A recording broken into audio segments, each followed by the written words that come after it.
Hello दोस्तों, ये कहानी शुरू होने से पहले अगर आपने हमारे चैनल को सब्सक्राइब नहीं किया है तो जल्दी से सब्सक्राइब करके बेल आइकॉन दबा दीजिए क्योंकि हम आते हैं हर बार एक नई सुपर मजेदार कहानी के साथ।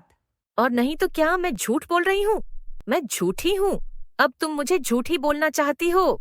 आंटी, आप ऐसा मत बोलिए, मेरा वो मतलब नहीं था। मैं अभी आ रही हूँ। मालती आंटी ने सिर्फ गुंजन को ही नहीं, उसके 2 जेठानियों को भी उनकी सास के पैर टूटने की खबर पहुंचा दी। देखा माँ जी, हमारे होते हुए आप घर में एक काम भी नहीं करती थी। छोटी बहू के डर से सारा काम कर रही हैं। नहीं संगीता, मैं तो अपनी मर्जी से कुछ कर रही थी और तभी अचानक पैर फिसल गया। हाँ हाँ माँ जी, आप तो सच छुपाएंगे ही। क्यों गुंजन 1 महीना भी माँ का ख्याल नहीं रख पाई? ओह अच्छा, सो सॉरी अगर मैं माँ जी का ख्याल नहीं रख पाई। तो आप दोनों माँ जी को अपने साथ लेकर रखिए ना। बड़ी भाभी सबसे पहले आप अपने साथ ले जाए, फिर अनन्या भाभी लेके जाएगी।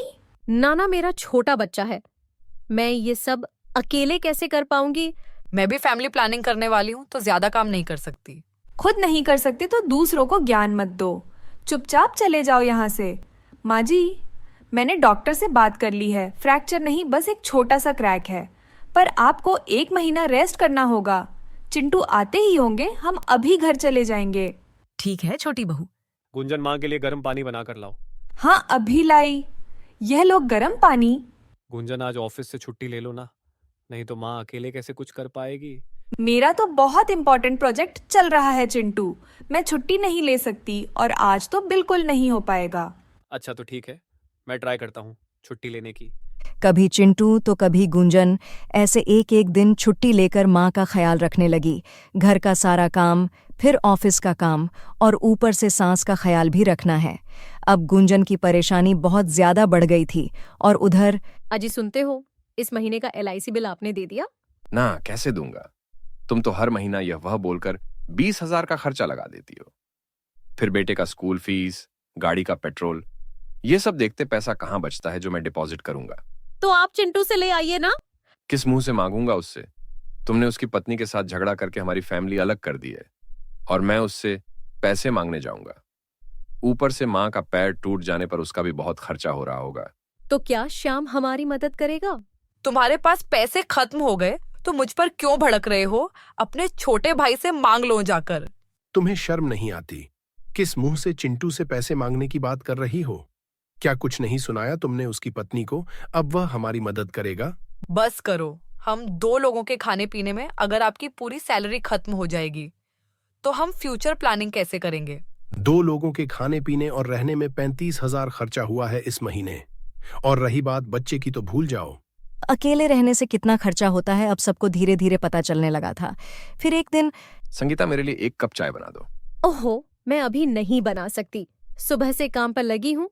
जितना भी कर लो, काम खत्म ही नहीं होता। क्यों, तुम तो घर का काम पहले से ही करती आ रही हो, फिर अचानक से इतना ज्यादा काम कैसे हो गया? अरे, जब हम माँ जी के साथ थे तो घर की साफ सफाई, बर्तन धोना, वह सारा काम अनन्या कर लेती थी। मैं तो बस खाना बनाती थी ना। ओह अच्छा, हम अलग रहेंगे तो ऐश करेंगे, आराम से रहेंगे, ये तो तुम ही बोल रही थी। ऊपर से बचत भी होगा। और एक बात सुन लो, इस महीना ना तो तुम्हारे लिए साड़ी ना कोई कॉस्मेटिक्स खरीदा जाएगा, समझी? गुंजन कितने देर तक लैपटॉप में घुसी रहोगी? जल्दी से खाना बनाओ, माँ का मेडिसिन लेने का वक्त हो गया है। चिंटू प्लीज, मुझे ऑफिस का काम आ गया है, अभी डिलीवरी देना होगा। आप खाना ऑर्डर कर दो ना। पिछले 2-3 दिन से ऑर्डर करके ही खा रहे हैं हम, और आज फिर से बोल रही हो ऑर्डर करना है। नहीं गुंजन, अभी जाकर खाना बनाओ, मुझे कुछ नहीं सुनना है। पर चिंटू, क्यों? जब मैंने कहा था कि बड़ी भाभीियों को अकड़ मत दिखाओ, थोड़ा हंसी खुशी बात करके उनसे दोस्ती कर लो, सब कुछ एडजस्ट कर लो, तब कहाँ गई तुम्हारी अक्ल? बहुत जोर से भूख लगी है। अनन्या, सुबह तो तुमने कुछ बनाया नहीं था। चलो अभी पेट भर के खा लेता हूँ। अरे यह क्या है, मैं सब्जी ही खा लेता हूँ। अरे इसमें तो नमक ही नहीं है, राइस में चीनी, सब्जी बिना नमक का। क्या है ये सब अनन्या? कभी तो कुछ अच्छे से बना लिया करो। अरे सॉरी, गलती हो गई। हर रोज ऐसे ही खाना बनाती हो और बोलती हो गलती हो गई। तुम्हारा दिमाग कहाँ रहता है? मुझे नहीं खाना, ये तुम खुद खा लो। घर पर मैं खाना कहाँ बनाती थी? हमेशा तो बड़ी भाभी सबके लिए खाना बनाती थी।